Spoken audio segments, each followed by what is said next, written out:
আমি সাধারণ হিন্দু ভাইদের উদ্দেশ্যে বলতে চাই, এই এলাকায় অনেক হিন্দু ভদ্র মহোদয়গণ আছেন, আপনারা আমাদের ভাই। স্বাধীনতার 53 বছর পর্যন্ত আপনারা যেভাবে মায়ের কোলে শিশু থাকে সেভাবে আপনারা আছেন এবং থাকবেন। আপনাদের সাথে আমাদের কোনো দুশ্মনী নাই, আমাদের দুশ্মনী হলো মোদির সাথে। গুজরাটের কসাই ওই মোদি হলো আমাদের দুশ্মন। সাধারণ হিন্দু ভাইদের বলছি, বাংলাদেশ সাম্প্রদায়িক সম্প্রীতির দেশ। আজকে ইন্ডিয়াতে হিন্দু মুসলিম দাঙ্গা আছে, আমাদের বাংলাদেশে আছে? আওয়াজ করে বলুন আছে? ইসকন নামক এই সংগঠন, এই শয়তানেরা, এরা আপনাদেরকে উস্কানি দিতেছে পায়ে পড়ে ঝগড়া করার জন্য, যেন ওই সুন্দর পরিবেশ নষ্ট হয়। আওয়াজ করে বলুন ঠিক না বে ঠিক? কিন্তু আমরা বটিয়াঘাটার মুসলমানেরা, খুলনার মুসলমানেরা, আমাদের এই সুন্দর সম্প্রীতি আমরা এটা নষ্ট হতে দিব না, ইনশাআল্লাহ, ইনশাআল্লাহ। সুতরাং ইসকনের উগ্র জঙ্গি সংগঠনকে বলতে চাই, তোমরা আর যেখানে যা করবা করো, খুলনার মাটিতে ঝামেলা করতে আইসো।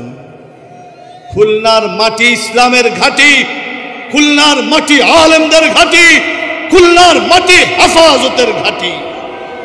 আগামীকাল সকাল 11টায় আমরা ইনশাআল্লাহ প্রেস ক্লাবে যাচ্ছি সংবাদ সম্মেলন করার জন্য, সকলকে সতর্ক করবার জন্য।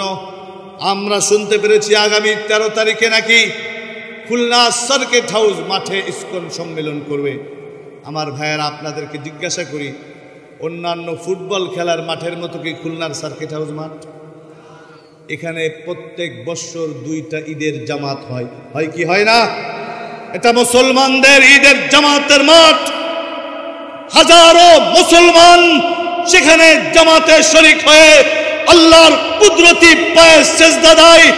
অতএব মুসলমানদের মাঠে, ঈদের মাঠে, সার্কিট হাউস মাঠে ইসকন নামক কোন জঙ্গি সংগঠন কোন প্রোগ্রাম করতে পারবে না, পারবে না, পারবে না।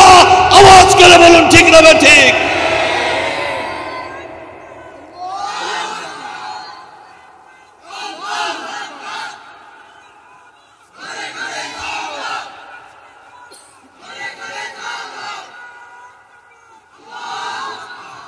বহুত জ্বালাইছেন কোরআন শরীফের আলো ঘরে ঘরে, এখন একটু বাইরে জ্বালান,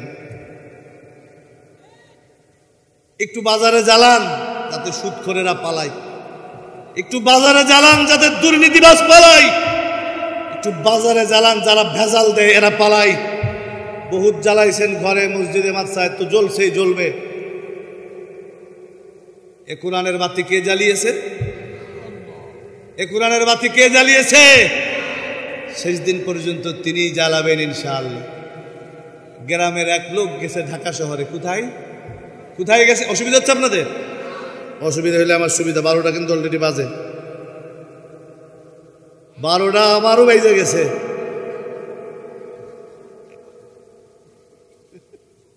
এখন ওই ঢাকা শহরে গিয়া রাত গভীর হয়ে গেছে, স্যার কয় বেটা বাতি বন্ধ কর। তো গ্রামে একদিন বটিয়াঘাটার গ্রামের মানুষ, তো মা কইছে বেটা বাতি বন্ধ কর রুস্তুম। এখন আগের জামানায় ছিল না, ফু দিলেই কি কয় রে ল্যাম্প, ফু দিছে বাতি বন্ধ হয়ে গেছে। এখন এই বটিয়াঘাটা বললে আপনার মাইন্ড করবেন, ডুমুরিয়া বলি না, আরো দূরে যায় পাইক গেছা। এখন পাইক গেছার ওই লোক মেড ইন পাইক গেছা আছে না, পাইক গেছার হ্যাঁ কই যায়। এখন কই বেটা বাতি বন্ধ কর। এখন তাকায় দেখে মা কইছিল তো নিচেই জ্বলতো, ফু দিছি নিভে গেছে, এখন তো উপরে জ্বলে। এত দূরে ফু দেব কেমনে? পরে টেবিল একটা দিয়ে, টেবিলের উপরে চেয়ার একটা দিছে। এখন ওই যে বাতি টিউবলাইট জ্বলে ওখানে এরকম ফয়েছে। এখন গুলশান ধানমন্ডির সাহেব তো এসি চালায়, কম্বল মুড়ি দিয়ে ঘুমায়। এই বেটা বাতি অফ করিস না কেন? কয় স্যার চেষ্টা করতেছি, মাগার নিবে না তো। এখন কম্বল সরায় দেখে, হাই হাই, টেবিলের উপরে চেয়ার, চেয়ারের উপরে স্যার খাড়ায়, এখন এই করে, এই বলদের ঘরের বলদ, বোকার ঘরের বোকা, এটা তোর মার আর বাবার কেরোসিনের বাতি পাইছিস যেটা ফু দিয়ে নিভাবি? এটা এমন এক বাতি, সুইচ আছে, টিপ দিলে জ্বলে, আবার টিপ দিলে নিভে। ইউরিদুনা লিইউতফিউ নূরাল্লাহি বিআফওয়াহিহিম ওয়াল্লাহু মুতিম্মু নূরিহি ওয়ালাউ কারিহাল কাফিরুন। আবু জেহেল, আবু লাহাব, উতবা, শাইবা, মোদি এরা মনে করেছে ইসলামের বাতি, কোরআনের বাতি ফু দিয়ে নিভিয়ে দিবে। খোদার কসম করে বলি, এ বাতি জ্বালিয়েছেন কে? আরো জোরে বলুন কে? সুতরাং এ বাতি নিভাতে গেলে তোমরাই নিভে যাবে, এ বাতি নিভাতে গেলে তোমরাই শেষ হবে, ইতিহাসে রাস্তা করে নিক্ষিপ্ত হবে। ফিরাউন চেয়েছিল পারছে, নমরুদ চেয়েছিল পারছে, হামান চেয়েছিল পারছে, আর হাসিনা চেয়েছিল পারছে। মোদি তুমিও পারবা না, তোমার বাবাও পারবে না ইনশাআল্লাহ। সুতরাং মুসলমান সেই ইমানি পরীক্ষায় উত্তীর্ণ হতে হবে। এই মসজিদ, মাদ্রাসা, এই ইসলাম হেফাজতের জন্য আমাদেরকে একটু ত্যাগ ও কুরবানির নজরানা পেশ করতে হবে। রাজি আছেন কারা কারা? আল্লাহু আকবার, নারায়ে তাকবীর, নারায়ে তাকবীর। আল্লাহ কবুল করুন, সকলে বলুন আমিন। আর এই পবিত্র আত্মা যখন বের হবে, আরে গাছতলার পাঁচতলা তো সমান, যদি আত্মাটা সুন্দর মতো বের হয়, ইয়া আইয়াতুহান নাফসুল মুতমাইন্না ইরজিই ইলা রাব্বিকি রাদিয়াতাম মারদিয়া ফাদখুলি ফি ইবাদি ওয়াদখুলি জান্নাতি। আরে মওতের সময় যদি ডাক আসো, প্রশান্ত মন আসো, এমন অবস্থায় তোমার উপরে তোমার মওলা রাজি, তুমিও রাজি। কন্না আল্লাহু আকবার। আল্লাহ আমাদের এরকম মওত দান করুন, বলুন আমিন। আবু আমের বসরিকে বলে, চাচা যদি আমার মওত সুন্দর হয়, যদি আমার ঠিকানা জান্নাত হয়, তো পুরান কাপড় আর নতুন কাপড়ের কি ব্যাপার, কি পার্থক্য আছে? সুতরাং নতুন কাপড় পরার হকদার জিন্দা জিন্দা ব্যক্তি আমি না, আমার এই পুরান কাপড় দিয়ে দাফন পেঁচিয়ে দাফন দিলেই চলবে। এই কথা বলে আল্লাহর বান্দা দুনিয়ার থেকে বিদায় হয়ে গেছে। মাওলানা আবু আমের বসরি তার কাফন পেঁচিয়ে দাফন করে দিয়ে রওনা হয়েছে। বাগদাদে গিয়ে দেখে বাদশাহ হারুনুর রশিদ বের হবে সফরে। গেটের মধ্যে গিয়ে বলে, দারোয়ান দরজা খোলো, আমি বাদশাহর জন্য একটা দুঃসংবাদ নিয়ে আসছি। দারোয়ান কয়, স্যার বেটা এখন স্যার বেরোবে, এখন তুই আসছিস দুঃসংবাদ নিয়ে? কয়, না না না না, এটা তাকে জানাতেই হবে, সন্তান দুনিয়াতে নাই, সন্তান দুনিয়াতে নাই। একথা বলার সাথে সাথে দারোয়ান গেট খুলে দিয়েছে। মাওলানা আবু আমের ভেতরে প্রবেশ করে সালাম বিনিময় করে বলে, বাদশাহ সফরে বের হবেন, বিরক্ত করতে এসেছি, তবে সংবাদ না দিয়ে আর পারছি না। আবু আমের বসরিকে বলে, কি সংবাদ বলো? আবু আমের বসরি বলে, দেখেন তো কোরআনের এই জিলদ, এই কপি চিনেন কিনা, এই আংটিটা চিনেন কিনা? কোরআন শরীফের এই কপি আর এই আংটিটা দেখার সাথে সাথে হারুনুর রশিদের চোখ দিয়ে টপ টপ টপ টপ করে পানি পড়ছে। আজকে দীর্ঘদিন, মাসের পরে মাস, বছরের পরে বছর, আমার এই সন্তান বাড়ি থেকে বেরিয়ে গেছে। মাইকের আওয়াজ যত দূর যাচ্ছে, যাদের সন্তান আছে, আরে সন্তান সামান্য একটু স্কুলে গেলে, মাদ্রাসায় গেলে, ফিরতে দেরি হলে সন্তান, মা বাবা সন্ধ্যায় টেনশন করে কি করে না? আওয়াজ করে বলুন, সন্তান দেরিতে আসলে টেনশন করে কি করে না? আবার যদি এই ছেলে একটু দূরে পড়তে যায়, আরো বেশি টেনশন করে। আবার যদি এই সন্তান বিদেশে যায়, এয়ারপোর্টের দৃশ্য দেখেছেন কিনা আমি জানি না, মাঝখানে গ্লাস, ইমিগ্রেশন ওই পাশে, সন্তান ওই পাশে, অর্থের সংকটে, পয়সার অভাবে আজকে ছেলে দুবাই, আজকে ছেলে সৌদিতে, আজকে ছেলে সিঙ্গাপুরে, আজকে ছেলে কাতারে, আজকে ছেলে বিদেশে, আর এপারে মা বাবা, এপারে সন্তান, এপারে স্ত্রী ছটফট ছটফট করতে থাকে। আর যদি সংবাদ পাই সন্তান নাই, তাহলে ভুক্তভোগী বাবা ছাড়া আর কাউকে বোঝানো সম্ভব নয়। হারুন রশিদ চোখের পানি ছেড়ে দিয়ে বলে, আরে বলেন না আমার ছেলে কোথায়? এ কোরআন শরীফ তো আমার ছেলের কাছে ছিল, এ আংটি তো আমার ছেলের কাছে ছিল, আরে কোথায় আমার ছেলে, কোথায় আমার সন্তান? হারুন রশিদের প্রশ্নের জবাবে মৌলানা আবু আমের বসরি বলে, আপনার ছেলে তো আর দুনিয়াতে নাই।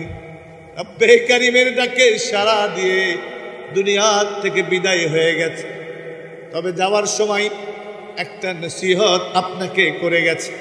কই বলো তাড়াতাড়ি, আমার কলিজার টুকরা সন্তান কি নসিহত আমাকে করে গেছে?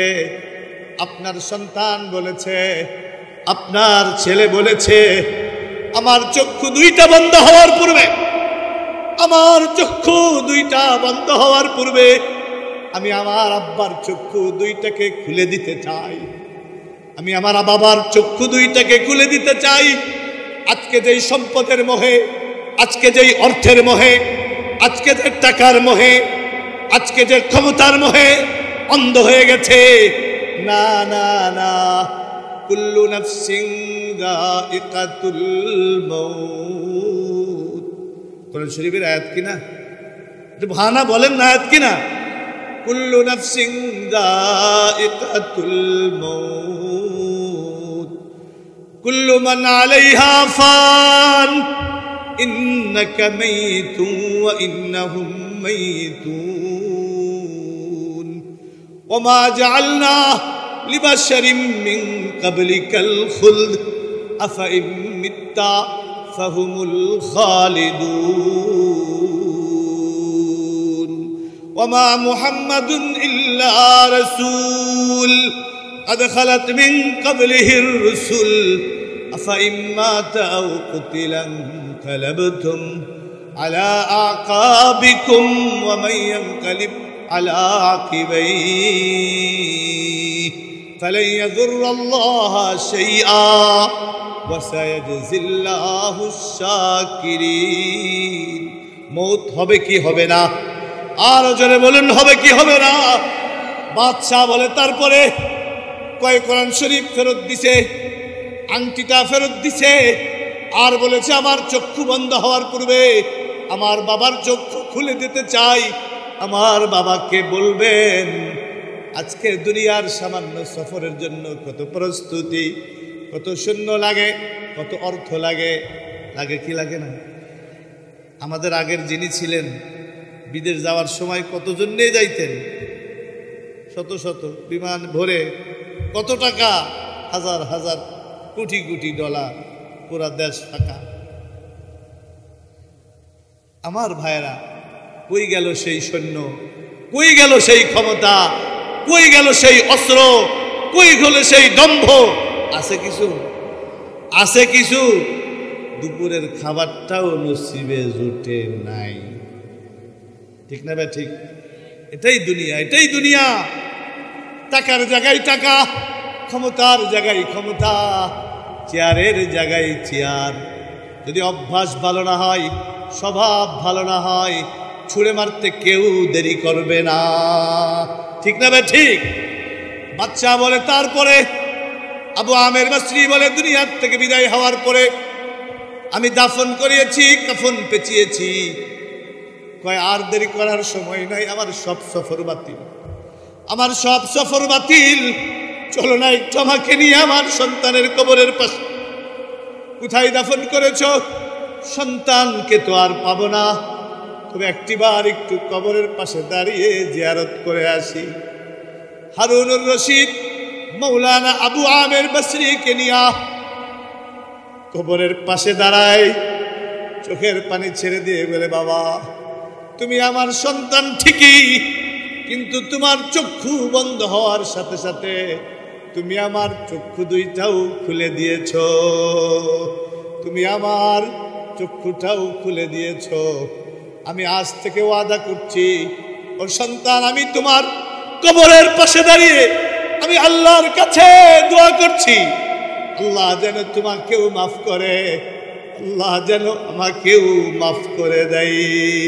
बरदर आमद बंदाए बुगरी खता, बरदर आमद बंदाए बुगरी खता, आबरूए खुद बाशियारी खता, मगफिरत दा रद उम्मीद अज लुत्फे तू, जाके खद फरमूदे ला तकन तू, बहर अल्ताफे तू बेपाया बुअद, बहर अल्ताफे तू बेपाया बुअद, ना उम्मीद अज रहमत शैता बुअद, नफ्स शैता जद करीमा राहे मन, नफ्स शैता जद करीमा राहे मन, रहमत बाशद शफात खाहे मन। सलीमुर रशाद মাদ্রাসার মুফতি সলিমুল্লাহর মাহফিল থেকে বলছি, মাইকের আওয়াজ যতদূর যাচ্ছে, মা, ও মা তুমি একটু খেয়াল করো, ও বোন তুমি একটু খেয়াল করো। একদিন নববধূ হয়ে এই বাড়িতে তুমি ঢুকছিলে, কত মানুষ তোমাকে বাতাস করেছিল, কত মানুষ মা শরবত পান করিয়েছিল। একদিন এই ঘর থেকে বের হবে লাশ হয়ে, তোমার ছেলে কাঁদবে, তোমার মেয়ে কান্না করবে। একটা বারের জন্য খেয়াল করো, আগামী বছর আর তোমার সাথে সাক্ষাৎ হবে কিনা, দুনিয়াতে তুমি আমি থাকতে পারবো কিনা জানি না। আজকের এই মধ্য রজনীতে মা তোমাকে বলছি, বোন তোমাকে বলছি, প্যান্ডেলের ভেতরে যুবক তোমাকেও বলি, ও বৃদ্ধ বাবা তোমাকেও বলি, আজকের এই রাতটাকে গনিমত মনে করো। প্রত্যেক দিন পারো আর না পারো, অন্তত আজকে বাড়িতে গিয়া ওযু করে 2 রাকাত নামাজ পড়ে মালিকের কুদরতি পায়ে সিজদা দিয়া বলবা, মালিক, ও আকাশের মালিক, ও জমিনের মালিক, ও কুল কায়নাতের মালিক, আমি বড় মুজরিম, আমি বড় অপরাধী, আমি বড় খাতাকার, সিয়াকার, আমি বড় গুনাহগার। মালিক তুমি গফফার, আমার গুনাহ যদি হয় পুকুর পরিমাণ, তোমার ক্ষমা নদী পরিমাণ। আমার গুনাহ যদি হয় নদী পরিমাণ, তোমার ক্ষমা সাগর পরিমাণ। আমার গুনাহ যদি হয় সাগর পরিমাণ, তোমার ক্ষমা মহাসাগর পরিমাণ। আমার গুনাহ যদি হয় মহাসাগর পরিমাণ, তোমার ক্ষমা পাহাড় পরিমাণ। আমার গুনাহ যদি হয় পাহাড় পরিমাণ, তোমার ক্ষমা আকাশ পরিমাণ। আমার গুনাহ যদি হয় আকাশ পরিমাণ, তোমার ক্ষমা আরশ পরিমাণ। খোদার কসম, এভাবে যদি বলতে পারেন, 2 ফোঁটা চোখের পানি যদি চোখ দিয়ে গড়িয়ে নাকের আগায় পড়তে পারে, নাকের আগায় এসে জমিনে পড়বার আগে আমার আল্লাহ আপনার সব গুনাহ মাফ করে দিবেন। রাজি আছেন কারা কারা? আল্লাহু আকবার, আল্লাহু আকবার। আল্লাহ তুমি এই 2 হাতখানা কবুল করো, সকলে বলুন আমিন, আরো জোরে বলুন আমিন। সুতরাং 1 নাম্বার, বিশ্বাস করেন এই মাহফিলগুলি ফজর জোহর আসর মাগরিব এশার জন্য নয়। মুসলমান সে তো ফজর জোহর আসর মাগরিব পড়বেই, না পড়ে থাকতে পারে? থাকতে পারে? এই মাহফিল হলো ইশরাকের জন্য, এই মাহফিল আওয়াবিনের জন্য, এই মাহফিল চাষতের জন্য, এই মাহফিল তাহাজ্জুদের জন্য, এই মাহফিল তিলাওয়াতের জন্য, এই মাহফিল জিকিরের জন্য, এই মাহফিল সুদ থেকে বেঁচে থাকার জন্য, ঘুষ থেকে বেঁচে থাকার জন্য, মিথ্যা গীবত শিকায়েত পরনিন্দা চুরি ডাকাতি জিনা ব্যভিচার থেকে বেঁচে থাকার জন্য। আওয়াজ করে বলুন ঠিক না বা ঠিক? আরো জোরে বলুন ঠিক না বা ঠিক? সুতরাং এই মাহফিলের প্রয়োজন আছে না নাই? এই মাদ্রাসার প্রয়োজন আছে না নাই? এই মাদ্রাসা যদি না থাকতো, মুফতি রফিকুল ইসলাম সাহেব আমাকে অনুরোধ করে গেছেন যে বর্তমানে বাংলাদেশের মধ্যে সবচেয়ে যেই বড় ফিতনা, সেই ফিতনা হলো ইসকনের ফিতনা। আরো আস্তে গঞ্জি, এই শক্তি দিয়া দুশ্মনদের মোকাবেলা করা সম্ভব নয়। আমি গতকাল ঢাকার মাহফিলে বলেছি, তোমরা ঝামেলা করতেছো সীমান্ত এলাকায়, দোস্ত আসো আসো, আমরাও গরুর পেশাব নিয়ে রেডি হয়ে আছি তোমাদের আপ্যায়ন করার জন্য। আওয়াজ করে বলুন ঠিক না ঠিক? তোমরা তো পেশাব খাও, আমরা আলহামদুলিল্লাহ গরুর গোশত খাই। আমরা কি খাই? গরুর গোশত খাই। আজকে আমাদের বাংলাদেশের দুশ্মন যারা, স্বাধীনতার দুশ্মন যারা, মুসলমানদের দুশ্মন যারা, তাদের উদ্দেশ্যে বলতে চাই, ভারত হয়তো তোমার ভূখণ্ড বড়, হয়তো তোমার সৈন্য বেশি, হয়তো তোমার অস্ত্র বেশি, কিন্তু আমাদের যেই শক্তি আছে, খোদার কসম তোমাদের কাছে সেই শক্তি নাই। সেই শক্তি হলো ঈমানি শক্তি। আওয়াজ করে বলুন ঠিক না ঠিক?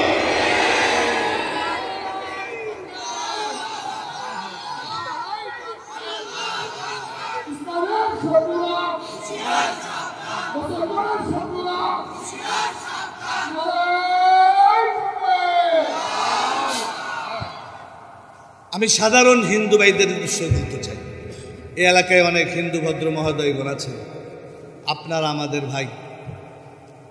স্বাধীনতার 53 বছর পর্যন্ত আপনারা যেভাবে মায়ের কোলে শিশু থাকে সেভাবে আপনারা আছেন এবং থাকবেন। আপনাদের সাথে আমাদের কোনো দুশ্মনী নাই।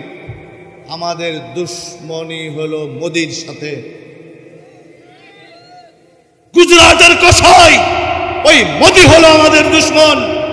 সাধারণ হিন্দু ভাইদের বলছি, বাংলাদেশ সাম্প্রদায়িক সম্প্রীতির দেশ। আজকে ইন্ডিয়াতে হিন্দু মুসলিম দাঙ্গা আছে, আমাদের বাংলাদেশে আছে? আওয়াজ করে বলুন আছে?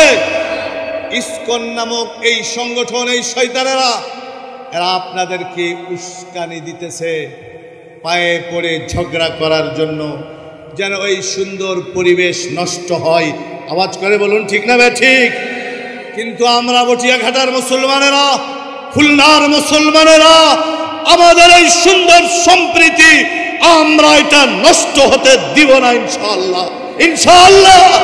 সুতরাং ইসকনের উগ্র জঙ্গি সংগঠনকে বলতে চাই, তোমরা আর যেখানে যা করবা করো, খুলনার মাটিতে ঝামেলা করতে আইসো না।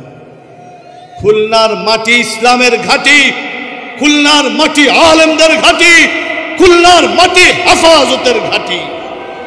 আগামীকাল সকাল 11টায় আমরা ইনশাআল্লাহ প্রেস ক্লাবে যাচ্ছি সংবাদ সম্মেলন করার জন্য, সকলকে সতর্ক করবার জন্য। আমরা শুনতে পেরেছি আগামী 13 তারিখে নাকি খুলনা সার্কিট হাউস মাঠে ইসকন সম্মেলন করবে। আমার ভাইয়েরা, আপনাদেরকে জিজ্ঞাসা করি, অন্যান্য ফুটবল খেলার মাঠের মতো কি খুলনার সার্কিট হাউস মাঠ? এখানে প্রত্যেক বছর 2টা ঈদের জামাত হয়, হয় কি হয় না? এটা মুসলমানদের ঈদের জামাতের মাঠ। হাজারো মুসলমান সেখানে জামাতে শরীক হয়ে আল্লাহর কুদরতি পায়ে সেজদা দেয়।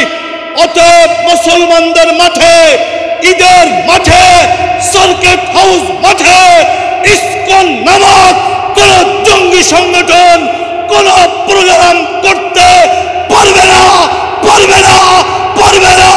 আওয়াজ করে বলুন ঠিক না ঠিক?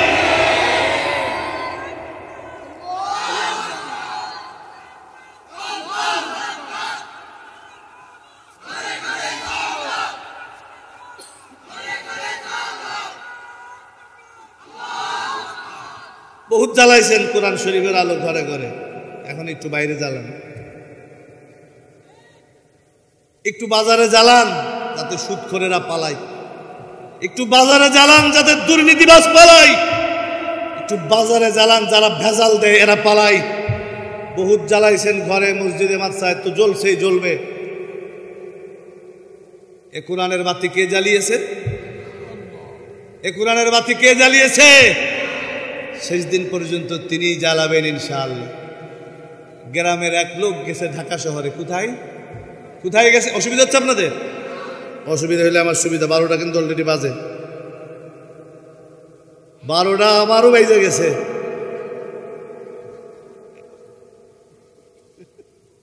এখন ওই ঢাকা শহরে গিয়া রাত গভীর হয়ে গেছে, স্যার কয় বেটা বাতি বন্ধ কর। তো গ্রামে একদিন বটিয়াঘাটার গ্রামের মানুষ তো, মা কইছে এ বেটা বাতি বন্ধ কর রুস্তুম। এখন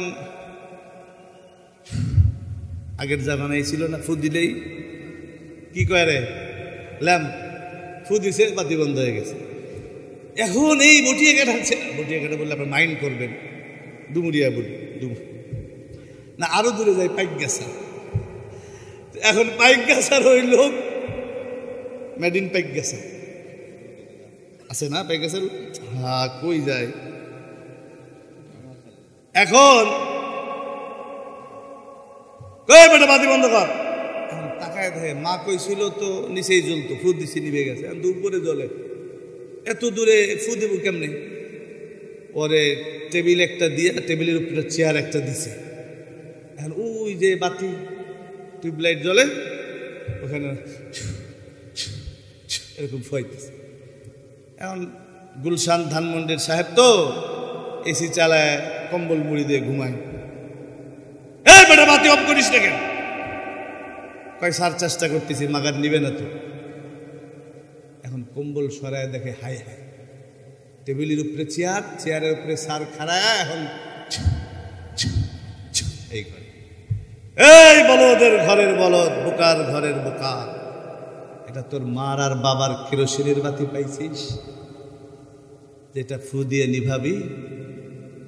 এটা এমন এক বাতি, সুইচ আছে, টিপ দিলে জ্বলে, আবার টিপ দিলে নিভে।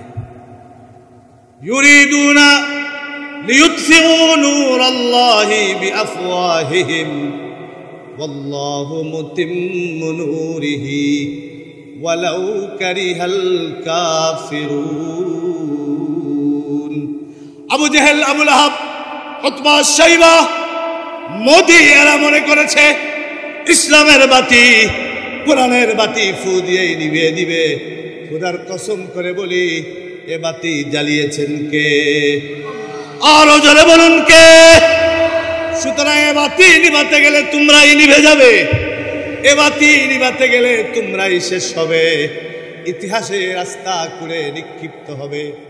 ফিরাউন চেয়েছিল পারছে, নমরুদ চেয়েছিল পারছে, হামান চেয়েছিল পারছে, আরে হাসিনা চেয়েছিল পারছে। মোদি তুমিও পারবা না, তোমার বাবাও পারবে না ইনশাআল্লাহ। সুতরাং মুসলমান সেই ঈমানি পরীক্ষায় উত্তীর্ণ হতে হবে। এই মসজিদ মাদ্রাসা, এই ইসলাম হেফাজতের জন্য আমাদেরকে একটু ত্যাগ ও কুরবানির নজরানা পেশ করতে হবে। রাজি আছেন কারা কারা? আল্লাহু আকবার, নারায়ে তাকবীর, নারায়ে তাকবীর। আল্লাহ কবুল করুন, সকলে বলুন আমিন। মাত্র 10টা মিনিট সময় নেব, এরপরে ইনশাআল্লাহ আমি দোয়ার দিকে যাব। একজন মানুষও উঠবেন না। 12:15 বাজে, মধ্য রজনীর দোয়া কবুল করেন কে? কবুল করেন কে?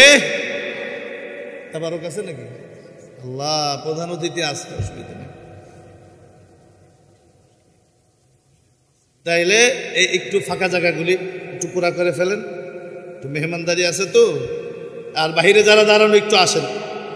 এই উসিলায় যদি একসাথে মুনাজাতটা করতে পারি না, তাতে রব্বানা আতিনা ফিদ দুনিয়া হাসানা ও ফিল আখিরাতি হাসানা, দুটোটাই হইল। এই জন্য কেউ দাঁড়াবেন না বাহিরে, সবাই ভেতরে আসেন। আল্লাহ আজকের এই মাহফিলকে কবুল করেন। সুবহানাল্লাহ, আলহামদুলিল্লাহ, লা